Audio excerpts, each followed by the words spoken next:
Cette histoire commence avec un groupe de garçons devant une station, apparemment intimidés par deux types. Mais c'est là que Rintaro apparaît pour leur demander si ces deux-là leur ont fait quelque chose.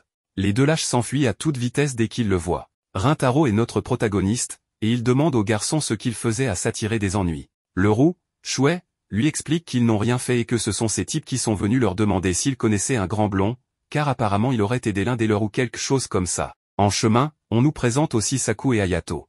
Ces trois-là sont les amis proches de Rintaro, et ils étudient tous au lycée public Chidori. Rintaro leur explique qu'hier, il y a eu une bagarre devant chez lui, alors il est sorti voir ce qu'il se passait. Là, il a vu une fille gifler un type, et comme ça lui faisait de la peine de le laisser là, il a essayé de lui parler pour voir s'il allait bien. Mais évidemment, le gars a pris peur et s'est enfui en trébuchant. Ses potes ont de la peine pour ce gars, car ils savent que Rintaro, la nuit, peut paraître très intimidant. Ils imaginent qu'il a cru que sa vie était en danger. En arrivant à l'école, ils croisent deux filles qui changent immédiatement d'expression en les voyant. Le roux remarque qu'elles ont laissé tomber un mouchoir et le leur signale, mais elles, avec un air de mépris total, lui disent qu'il peut le jeter si ça lui chante, car elles n'ont plus envie de l'utiliser maintenant.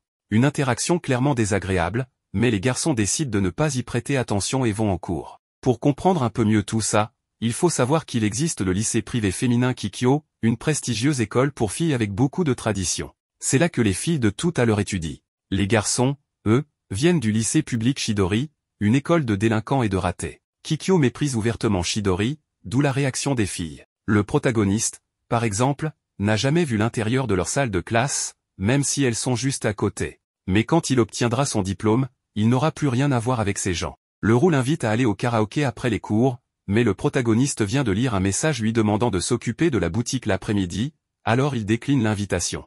On le voit ensuite courir vers la boutique, où il se fait un peu gronder pour être arrivé si tard, mais entre la pluie et la distance entre l'école et la maison, il n'y pouvait pas grand-chose. Sa tâche est de tenir le magasin, même s'il n'est pas d'accord, car les gens sont souvent intimidés par sa présence. Sa mère lui explique qu'avec ce temps, il n'y aura sans doute pas beaucoup de clients, donc il doit s'y coller de toute façon. Rintaro explique que c'est son quotidien, comme parfois il manque de personnel, il doit aider dans la pâtisserie familiale. Et non, il n'en a jamais parlé à personne à l'école. Il se rappelle qu'on lui a dit qu'il n'y avait qu'un seul client dans la boutique, et en voyant de qui il s'agit, il ne peut s'empêcher de fixer cette fille, ce qui la rend très nerveuse. Comme elle s'étouffe un peu, il lui apporte un verre d'eau et s'excuse. Ce qui intrigue Rintaro, c'est à quel point elle est jeune et combien elle mange. Il se demande si elle est au collège. Mais la jeune fille, timide, le remercie, prend son parapluie et part immédiatement. Plus tard, il demande à sa mère qui c'était, et elle lui dit qu'il s'agit de Kaoruko, une cliente qui vient régulièrement chaque mois. Cela inquiète le protagoniste, et sa mère, voyant son visage, lui demande ce qu'il a fait. Il lui explique que quand elle l'a vu, elle s'est enfuie, donc si elle ne revient pas, ce sera sûrement sa faute. Sa mère n'est pas d'accord, elle est certaine que Kaoru n'est pas ce genre de fille. Elle lui demande aussi de ne pas toujours se blâmer pour tout et d'abandonner cette mauvaise habitude. Et si jamais la fille ne revient vraiment pas, elle la reconquérera elle-même avec ses meilleurs gâteaux. Le lendemain, à l'école, Rintaro ne peut s'empêcher de penser à cette fille. Il serait triste si elle avait vraiment eu peur de lui à cause de son visage. Chouet lui demande s'il va bien, car il a l'air très préoccupé. Le protagoniste lui dit que ce n'est rien, qu'il va acheter son déjeuner et qu'ils peuvent manger sans lui, ce qui inquiète ses amis. Pendant qu'il est chez lui en train de lire, sa mère l'informe que Kaoru est arrivé et demande après lui. Rintaro descend immédiatement. Effectivement, la jeune fille est là et, de façon surprenante, Kaoru dit qu'elle l'invite, ce qui le surprend énormément. Un peu plus tard, ils sont assis à une table, mais Rintaro se rend compte que tout cela est étrange, il est chez lui en train de manger avec une fille plus jeune. Cependant, elle lui dit qu'hier, elle est partie trop brusquement et qu'elle voudrait s'excuser. Le gâteau qu'elle lui offre est une manière de s'excuser, et elle voudrait qu'il le mange. Il ne sait pas quoi penser, mais en voyant son visage, il comprend qu'elle meurt d'envie de manger ce gâteau, alors il le lui donne. Elle refuse d'abord, mais finit par accepter et mange tout. Elle se présente ensuite, puis lui demande son nom. Il répond, Rintaro Tsumuji. Le protagoniste ne comprend pas pourquoi une fille voudrait en savoir plus sur lui, mais elle dit qu'elle sait enfin qui il est. Rintaro lui demande ce qu'elle veut dire, et elle explique qu'elle l'observe depuis un moment. Elle sait qu'il est dans la pâtisserie. Il se demande alors si elle ne s'est pas enfuie hier par peur, ce à quoi Kaoru répond que non. C'est juste que jamais auparavant un garçon ne l'avait regardée de cette façon. Elle admet avoir été simplement nerveuse. Rintaro ne comprend pas, car il n'arrive pas à croire qu'une fille puisse être nerveuse à cause de lui, alors que d'habitude elle le regarde avec dédain. En regardant le visage de Kaoru, il se sent très intimidé. Il remarque qu'il se fait tard, alors il lui propose de la raccompagner jusqu'à la station, mais elle ne veut pas partir sans acheter un gâteau d'abord. À la sortie, Elle lui dit que ce n'est pas nécessaire de l'accompagner jusqu'à la gare, ce n'est pas loin, donc elle va y aller seule. Mais avant, elle lui dit qu'elle n'a jamais eu peur de lui, et elle le pense vraiment.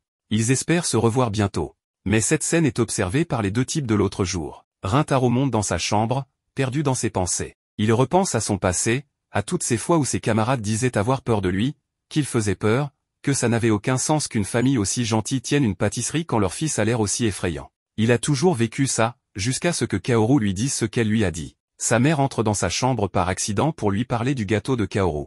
Pendant ce temps, les deux types ont coincé Kaoru dans une ruelle, avec de mauvaises intentions. Même si elle leur demande de la laisser partir, ils refusent. Le protagoniste la cherche, car sa mère a retrouvé le gâteau qu'elle avait laissé. Il entend ces types lui demander si elle est proche de lui et quelle relation ils ont. Elle ne veut pas répondre, car elle ne le connaît pas tant que ça. Alors il commence à lui dire que Rintaro fait peur, que c'est un délinquant, qu'il a un lourd passé, qu'il fréquente une école de voyous et qu'il a des partisans malfamés, qu'il vaut mieux l'éviter. Le protagoniste comprend que les gens ont peur de lui à cause de rumeurs absurdes. Mais il reconnaît que c'est vrai qu'il est dans une école de cas sociaux, donc il n'y a pas grand-chose à faire à ce sujet. Kaoru leur dit que tout cela est effrayant, mais elle veut savoir pourquoi ils jugent les gens sur des rumeurs. Elle leur demande s'ils ont au moins essayé de lui parler, car elle est sûre que s'ils le font, ils verront que c'est une personne formidable. L'un des types dit qu'il s'en fiche. Kaoru leur demande alors d'au moins arrêter de dire des choses méchantes sur lui s'ils ne l'ont même pas essayé de le connaître. Elle trouve leur comportement odieux. Le type s'énerve et décide d'agir, mais Rintaro arrive à temps pour éviter une catastrophe. Il sauve Kaoru et dit aux deux types que s'ils voulaient le mettre en colère, c'est réussi. Mais comme d'habitude, ils sont lâches et s'enfuient encore une fois. Elle s'excuse, mais Rintaro lui dit qu'elle n'a aucune raison de le faire, ce n'est pas sa faute. Elle essaie de lui nettoyer le front et s'excuse encore. Il lui dit que s'il avait su qu'elle s'inquiéterait autant, il n'aurait pas approché sa tête si près du mur. Oui, il s'est volontairement blessé en guise de punition. Pourquoi? Parce qu'elle avait dit qu'elle lui faisait confiance, et malgré cela, elle s'est retrouvée mêlée à un problème qui ne la concernait pas. Kaoru lui demande de se relever, car ce n'est pas non plus sa faute à lui. Dans sa tête, le protagoniste pense que si, c'est sa faute. Il n'aurait jamais dû laisser une fille aussi gentille vivre un mauvais moment. Il s'excuse encore, mais Kaoru trouve ça étrange, elle ne comprend pas pourquoi on le trouve effrayant alors qu'il est si gentil. Elle le remercie de l'avoir sauvé. Rintaro est bouleversé, car il a l'habitude d'être mal jugé à cause de son apparence, et ne s'attendait pas à recevoir de telles paroles. Finalement, il l'accompagne bien jusqu'à la station, et elle lui demande si sa blessure lui fait encore mal. Rintaro dit que ce n'est pas grave, que ça guérira vite. Il espère qu'elle rentrera bien, et ils se disent au revoir. Avant de partir, Kaoru lui dit qu'elle reviendra à la pâtisserie et qu'ils devraient manger un gâteau ensemble. En attendant le train, elle rougit en pensant au moment où il l'avait prise dans ses bras. Le lendemain matin, Rintaro est arrivé en premier dans sa classe, car il n'a presque pas dormi. Il n'a pas cessé de penser à Kaoru et se demande quand elle reviendra à la pâtisserie. Et là, pour la première fois de sa vie, il voit un rideau s'ouvrir à l'académie Kikyo. Et à sa grande surprise, il aperçoit Kaoru. Il est choqué, car il ne s'attendait pas à la voir là, il jurait qu'elle était plus jeune que lui. Le pauvre Rintaro ne s'attendait pas à ce que Kaoru soit une élève de Kikyo. Un peu plus tard, le roux dit qu'il n'en peut plus, une étudiante de Kikyo lui a encore lancé un regard terrifiant, et ça l'a épuisé. Il ne comprend pas pourquoi toutes les filles le regardent comme ça. Il explique même qu'il n'a pas intégré Chidori par choix, ce à quoi le protagoniste lui rappelle qu'en réalité, il n'avait pas les capacités pour entrer dans une meilleure école. Peu après, les autres arrivés, mis au courant, Saku déclare qu'il s'en fiche maintenant de Kikyo. Il a accepté que deux établissements aussi différents ne s'entendront jamais. Cependant, les garçons demandent au protagoniste ce qui lui est arrivé au front. Il ne répond pas, du moins jusqu'à ce qu'il lui demande pourquoi il a fermé le rideau, ce qu'il ne fait jamais. Le protagoniste dit qu'il l'a fermé sans faire exprès, mais le roux comprend que voir le bâtiment de Kikyo gâche l'ambiance. Le protagoniste crie que ce n'est pas ça, mais comme il vient de s'emporter, il s'excuse rapidement et dit que c'est à cause de la lumière. Pendant les cours, Rintaro repense à ce qui s'est passé avec Kaoru et regrette d'avoir fermé le rideau par réflexe, car cela a été très impoli. Il trouve cela dommage, car maintenant qu'elle sait qu'il est étudiant à Chidori, elle ne reviendra probablement plus au magasin. Peut-être est-ce mieux ainsi, car il pense qu'elle n'a rien à gagner en traînant avec quelqu'un de Chidori. À la sortie, Shuei invite le protagoniste à faire quelque chose puisqu'ils ont du temps libre. Rintaro vérifie son téléphone et, comme sa mère ne lui a rien demandé, il accepte. Apparemment, ils vont tous au karaoké. Mais Saku remarque qu'il y a plus de bruit que d'habitude. Il y a en fait plein d'élèves rassemblés à l'entrée. Et il s'avère que Kaoru est là, devant les installations de l'école Chidori. Évidemment, ça attire beaucoup l'attention. Le protagoniste ne comprend pas pourquoi elle est là et ne sait pas quoi faire. Le roux est le premier à aller lui demander ce qu'elle cherche ici. Kaoru répond simplement qu'elle attend quelqu'un.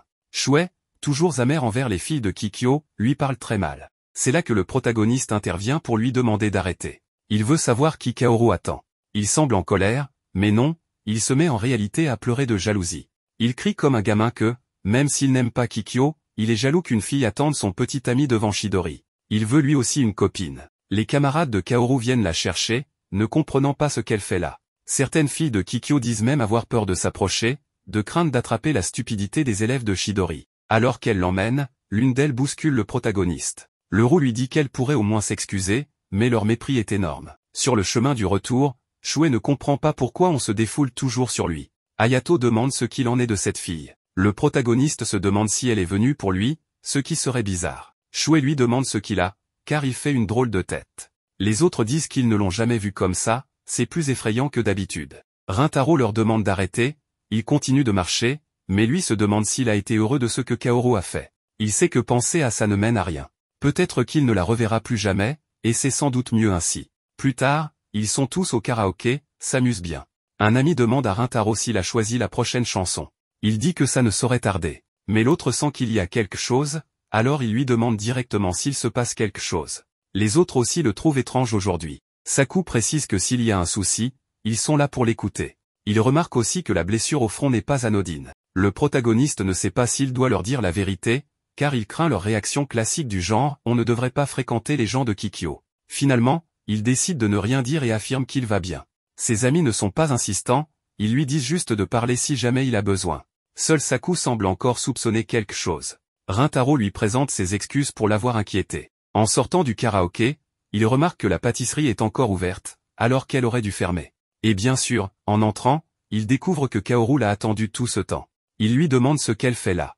Elle s'excuse immédiatement pour le bazar qu'elle a causé plus tôt. Elle avait sous-estimé la mauvaise entente entre les deux écoles. Le protagoniste lui dit que ce n'est pas grave, qu'elle ne doit pas s'en faire, et lui demande de relever la tête. Sa mère arrive alors, disant qu'il a mis du temps à rentrer et que, si c'est pour faire ça, il faudrait au moins prévenir, car Kaoru l'a attendu très longtemps. Elle lui propose un gâteau, mais Kaoru dit qu'elle n'a pas faim, sauf que son ventre dit le contraire. Tout le monde éclate de rire, même Rintaro.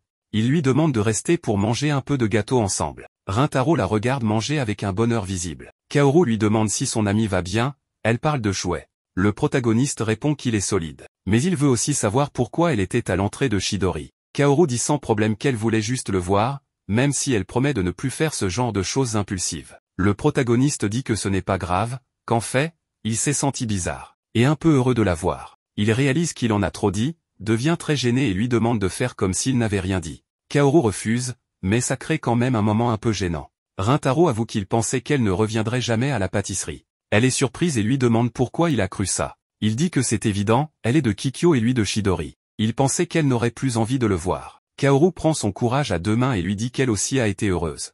Oui, heureuse d'apprendre qu'il venait de Chidori. Mais comme il est tard, elle dit qu'elle doit rentrer. Le protagoniste ne veut pas qu'elle parte, mais elle admet qu'en le connaissant, elle espérait apprendre à mieux le comprendre. Il est perturbé par l'expression qu'elle a faite en partant, comme s'il l'avait blessé sans s'en rendre compte. Sa mère sort et lui demande si son ami est déjà parti. Il ne répond pas et affiche une expression glaçante. Elle lui demande ce qui se passe et l'invite à lui raconter dans sa chambre. Une fois au calme, elle lui donne un petit coup sur le front et lui dit qu'il devrait aller la retrouver. Non seulement pour ce qui s'est passé, mais aussi parce qu'il est dangereux pour elle de rentrer seule. Rintaro dit que Kaoru lui a dit être heureuse de le connaître, mais il ne comprend pas ce que ça veut dire. Sa mère n'en revient pas qu'il soit aussi lent. Elle lui explique qu'il fait exactement ce qu'on lui a fait à lui, juger les autres à leur apparence. Il n'a jamais supporté qu'on le juge, et maintenant il fait pareil avec Kaoru. Rintaro repense à tout ce qu'on lui disait autrefois, puis il se frappe lui-même au visage. Il n'en revient pas d'avoir été aussi bête. Sa mère l'aide un peu, et il ne peut que la remercier sincèrement. Le lendemain matin, alors que Kaoru arrive à son école, Rintaro l'attend déjà devant l'entrée. Il s'excuse immédiatement, car il pense avoir blessé ses sentiments et se souvient très bien du regard triste qu'elle a eu en partant. Elle baisse la tête, gênée d'avoir fait cette tête-là. Oui, elle était triste, mais elle admet que c'est aussi un peu de sa faute. Elle se sent mal de l'avoir quitté comme ça sans rien dire. Rintaro pense que c'est lui qui devrait s'excuser, mais elle aussi tient à le faire. Il a remarqué qu'elle est toujours honnête avec lui, donc il veut l'être aussi. Il lui dit que quand les gens de Chidori critiquent Kikyo, ça ne lui fait rien en général. Mais quand ils l'ont critiqué, il a été très en colère. Il avait peur que s'il se rapprochait d'elle, elle souffrirait à nouveau. Il n'a pas pu faire ce pas, mais il veut revenir sur ce qu'il a dit. Il lui avoue que, quand il l'a vue, il a été vraiment heureux. Très heureux. Kaoru, après un instant, lui répond que ni Chidori ni Kikyo ne comptent vraiment. Elle est simplement contente de l'avoir connu. Et voilà, chacun retourne dans sa salle de classe. Ils se revoient par la fenêtre, mais cette fois-ci, c'est différent. Rintaro veut la connaître vraiment. Car avec elle, ce monde dans lequel il ne se sentait pas à sa place, lui paraît enfin un peu plus proche. Quelques jours plus tard, Rintaro et Chouet sont coincés en cours, souffrant de la chaleur et rêvant d'aller dans un hôtel, de mettre la clim à fond et de s'endormir comme des loques. Chouet dit qu'il meurt d'ennui, mais il se rappelle soudain qu'il y a bientôt la journée sportive. Il dit à Rintaro à quel point il veut gagner. Mais, à leur grande surprise, leur professeur leur apprend qu'ils ne sont pas autorisés à y participer. Quand il lui demande pourquoi, le professeur leur explique sérieusement que ceux qui ont échoué aux examens de mi-semestre doivent passer des rattrapages. Chouet le supplie de faire une exception, et le professeur accepte de leur acheter des glaces s'ils obtiennent de bonnes notes et gagnent au festival sportif. De retour en classe, Chouet commence à paniquer en réalisant que son cerveau est trop nul pour s'en sortir. Il supplie Saku, le plus intelligent d'entre eux, de leur donner des cours, mais celui-ci refuse, car ils avaient déjà tous échoué l'année précédente malgré son aide. Hayato demande à Rintaro comment il va, et ce dernier, comme Chouet, sent déjà qu'il est perdu. Il demande de l'aide à Hayato, mais ce dernier lui dit qu'il est aussi bête que lui. Soudain, Chouet déclare qu'ils n'ont pas besoin de Saku et qu'ils vont étudier par eux-mêmes. Saku les défie de réussir sans lui. À ce moment-là, Rintaro reçoit un message de sa mère, Kyoko, lui annonçant que leur magasin organise une promo et qu'il devrait inviter Kaoru. Rintaro remarque que Kaoru ne vient plus au magasin depuis un moment, et il suppose qu'elle a peut-être manqué d'argent. En plein cours, il écrit nerveusement une invitation à Kaoru, et après réflexion, il lui envoie un message. Puis, il attend sa réponse. Mais même après la fin des cours, elle ne répond pas. Finalement, elle lui répond qu'elle ne peut pas venir au magasin car elle est occupée, et Rintaro se demande pourquoi cela le déçoit autant. C'est alors que Chouet arrive et l'invite à la bibliothèque pour étudier les examens de rattrapage. Il s'y met immédiatement. Mais après 10 minutes, le cerveau de Chouet est déjà hors service. Rintaro lui suggère alors de s'excuser auprès de Saku pour qu'il les aide à nouveau. Chouet admet qu'il se sent mal d'avoir raté l'examen et d'avoir fait perdre du temps à Saku. Rintaro le pousse à croire que Saku tient à eux et qu'il veut qu'ils vivent la journée sportive ensemble. Touché par ces mots, Chouet se demande ce qui est arrivé à Rintaro. Il se lève et retourne à l'école pour présenter ses excuses à Saku et le ramener à la bibliothèque, promettant qu'ils seront tous présents à la journée sportive. Après le départ de Chouet, Rintaro continue d'étudier. Deux filles passent en cherchant une place. Il se lève pour leur céder la sienne. Elles comprennent son geste, mais il est déjà trop tard pour le remercier. Alors qu'il s'apprête à quitter la bibliothèque, il entend quelqu'un parler de Kaoru. En se retournant, il la voit en train d'étudier avec une amie. Il comprend qu'elle n'est pas venue au magasin car elle aussi préparait les examens. Il l'observe discrètement et la voit discuter de manière détendue avec son amie, contrairement à son attitude formelle avec lui. L'ami de Kaoru félicite cette dernière pour avoir conservé sa place de meilleur élève de la classe. Rintaro l'écoute, impressionné, réalisant à quel point Kaoru est brillante. Il sort ensuite de la bibliothèque et continue à étudier dehors. Il réfléchit au fait que Kaoru est la meilleure élève alors que lui est considéré comme le plus idiot de l'école. Il s'allonge un moment pour faire une pause et, motivé par Chouet, il se promet de ne pas rater les examens. C'est alors que Kaoru apparaît, surprenant Rintaro. Elle lui dit qu'elle l'a vu sortir plus tôt et savait que c'était lui. Tout en portant son déjeuner, elle lui dit qu'elle a faim. Rintaro se pousse pour lui faire une place. Elle s'excuse de ne pas être allée au magasin et promet de venir la prochaine fois après avoir économisé grâce à son travail. Cela surprend Rintaro, qui croyait que Kaoru était une fille riche. Mais elle lui dit qu'elle a eu une bourse pour intégrer Kikyo et qu'elle doit garder de bonnes notes pour ne pas perdre sa place. Elle se plaint du manque de sommeil dû aux nuits blanches pour étudier, mais elle est prête à tout pour réussir, car elle vient d'une famille ordinaire et doit travailler 2 fois plus dur que les autres. Il lui demande pourquoi elle fait tous ces efforts. Elle lui répond qu'elle a supplié son père de la laisser aller à Kikyo, et qu'elle s'est promis de ne jamais le décevoir. C'est sa fierté. Rintaro réalise alors à quel point il a été injuste de la juger comme une fille riche. Il détesterait qu'on lui fasse la même chose. Avec humilité, il lui demande de lui apprendre à étudier car il ne veut pas échouer et être séparé de ses amis. Nerveusement, il lui demande d'y réfléchir. Kaoru lui tend un peu de nourriture et lui dit que lorsqu'elle aura du temps libre, elle l'aidera. C'est à ce moment qu'une amie de Kaoru, Subaru, arrive. Rintaro est impressionné par ses cheveux argentés et son regard intimidant. Sans hésiter, Subaru lui ordonne de ne plus jamais respirer le même air que Kaoru. Kaoru tente de la calmer, mais les choses empirent quand Chouet et les autres arrivent, inquiets de le voir entouré d'élèves de Kikyo. Subaru insulte les élèves de Chidori en les traitant de singes débiles, ce que Chouet ne supporte pas. Il lui répond, mais quand il voit Kaoru, il la reconnaît et s'approche.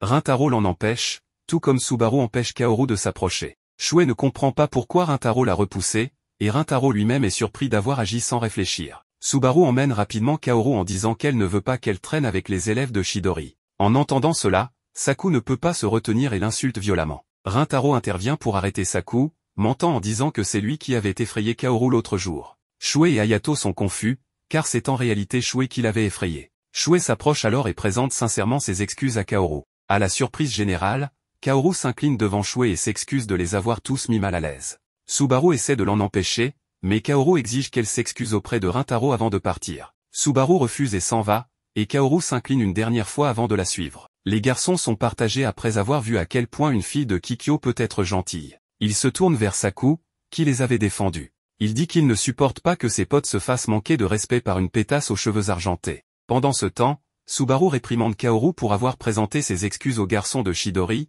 disant qu'ils sont tous des singes sans cervelle. Mais en se rappelant comment Rintaro l'a protégé des insultes de Saku, elle commence à douter. Elle demande alors à Kaoru ce qu'elle pense de Rintaro. Quand Kaoru lui dit qu'il était très gentil, Subaru doute encore plus de sa haine des hommes. Plus tard chez lui, Rintaro se force à étudier, même si son cerveau en a marre. Soudain, Kaoru l'appelle. Quand il décroche, il se rend compte qu'il a pris une voix aiguë pour lui répondre. Ils s'excusent tous les deux pour ce qui s'est passé à la bibliothèque et assurent que leurs amis sont en réalité très gentils. Elle lui dit ensuite qu'il était très cool de l'avoir protégé, ce qui le rend tout rouge, car personne ne lui avait jamais dit ça.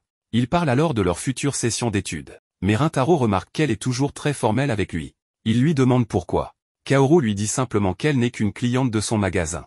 Cela déçoit Rintaro, qui pensait qu'il s'était rapproché. Cependant, il prend son courage à deux mains et lui dit qu'elle n'a plus besoin d'être aussi formelle avec lui. Tous deux un peu nerveux, Kaoru accepte de lui parler comme à un ami, et il raccroche. À cet instant, Rintaro sent son visage chauffer et se demande comment Kaoru a réagi. De son côté, Kaoru sourit de toutes ses dents, encore toute chamboulée par la dose de charme que Rintaro lui a balancée. Mais ailleurs, la fille aux cheveux argentés regarde une photo. Et cette expression sur son visage semble suspecte.